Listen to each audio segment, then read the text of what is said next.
Je vais parler du fédéralisme communautaire et des foyers Bamileke. Beaucoup d'entre nous avons entendu parler de ce fameux fédéralisme et certains politiques poussent en fait vers le fédéralisme communautaire. Mais je ne sais pas si les Camerounais ont conscience de la dangerosité, vu le climat actuel des choses, du fédéralisme communautaire. Je m'explique. Vu l'impunité qu'on voit au Cameroun, des gens carrément qui vont sur les plateaux de télévision pour exacerber, taper sur un peuple comme ça.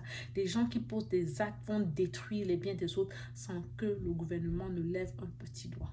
Mais je vous dis, mes frères, je m'adresse particulièrement à la communauté Bamileke, puisque moi-même je suis Bamileke. L'Ouest ne se développera pas par le rejet de l'autre. Je sais que puisqu'on est beaucoup peignant, on se dit oui, il faut le fédéralisme communautaire, comme ça on pourra se concentrer à développer l'Ouest. Non, si l'Ouest devait se développer, il se serait développé depuis. Vous voyez un peu. Et les gens d'autres régions se disent, oui, ils vont rentrer chez eux, ils n'ont pas accès à la mer, ils n'ont pas accès à ceci, on va les bloquer. Donc voilà la mentalité un peu qui règne au Cameroun. Le but du fédéralisme communautaire, c'est juste de mettre les bâtons dans les roues à d'autres personnes. Or, on ne construit pas sur ce genre de base. Donc, le fédéralisme communautaire, à mon avis, est une très mauvaise chose. Et je vous dis encore, tout ce qu'on voit actuellement en ce qui concerne le tribalisme et cet acharnement envers le peuple bamileke, la cible, ce n'est même pas vraiment le peuple bamileke, parce que quand on se pose de la question de savoir, mais qu'est-ce qu'ils nous veulent? Qu'est-ce qu'on leur a fait? Le il, c'est qui? C'est vrai que si on va à 100 000 Mahameyo, on pourra identifier le il facilement. Mais dites-vous que ces gens sont protégés par le gouvernement. Donc, il y a cette minorité, peut-être cette majorité au gouvernement qui sont là pour exacerber le tribalisme qu'on voit actuellement au Cameroun. Donc, moi, à mon avis, le il, ce n'est pas le Camerounais lambda de Meyo, ce n'est pas le Camerounais de Samilima, ce n'est pas le Camerounais de Yaoundé. Parce que n'oubliez pas, on est africain. Et les Africains sont naturellement très accueillants. Donc, je ne pense pas que la grande majorité des gens de Samilima, la grande majorité des gens de Meyo, ou bien la grande majorité des gens de Yaoundé, s'asseyent tous les jours juste pour faire du mal au peuple bamileke. N'empêche, il y a cette minorité qui fait beaucoup de bruit, il y a des rancunes et des blessures qui ne cicatrisent pas. Donc, à mon avis, le Cameroun, qui est déjà un petit pays, ne peut pas avoir des micro-États qui seront basés sur la communauté. C'est-à-dire que si on a un fédéralisme communautaire, on aura un micro-État qui sera les pays Bamileke, un micro-État qui sera les pays Bassins, un micro-État qui sera les pays Béti, etc.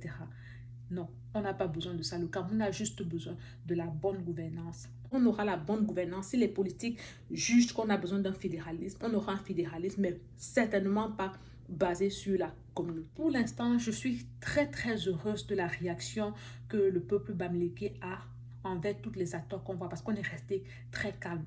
Et en fait, si vous regardez bien, la cible de ces gens-là qui sont dans l'ombre, ce n'est même pas le peuple bamileke. Ce qu'ils veulent en fait, c'est de pousser le peuple bamileke à la faute.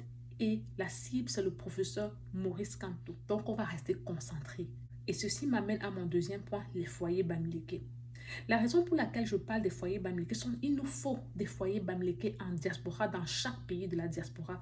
Croyez-moi, le Cameroun ne sera pas éternellement mal gouverné. Et d'ailleurs, il y a des gens dans le gouvernement, même si c'est une minorité, qui aiment le Cameroun et aiment tous les Camerounais et qui sont prêts à soutenir le développement de n'importe quelle région. Si nous, les ressortissants de l'Ouest, on a cette capacité de mobiliser des sous, de s'entraider, on peut créer des foyers bamileke dans chaque pays de la diaspora avec un but principal qui sera celui d'industrialiser la région de l'Ouest, mais également un aspect de solidarité, voire de défense de nos intérêts. Parce que si on avait un foyer bamileke qui était vraiment en place et solide, on aurait pu facilement porter plainte contre tous ces gens qui sont sur les réseaux sociaux et qui appellent carrément à la suppression de tout un peuple. Vous voyez un peu. Donc, ce sont des éléments de réflexion que je voulais partager avec vous.